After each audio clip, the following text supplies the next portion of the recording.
After its release in 1994 in Japan and 1995 for the rest of the world, the PlayStation quickly became a hit.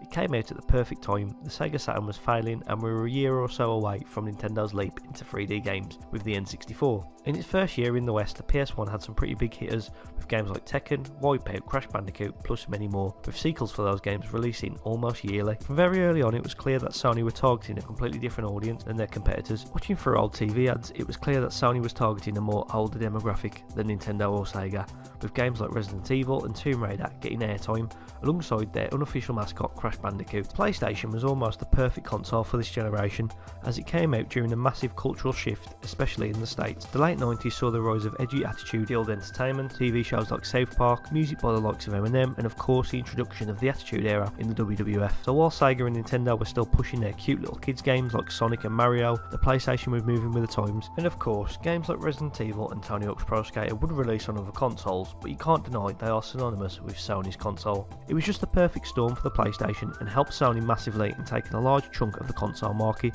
from both its competitors, and when I say large I mean lifetime sales of 102 million consoles large, which compared to a combined 42 million for the Saturn and N64, it's safe to say the PlayStation was pretty successful. This would cement Sony's place in the console market and led them to being the biggest console manufacturer of all time. Not too bad for a company that didn't even want to enter the console market in the first place.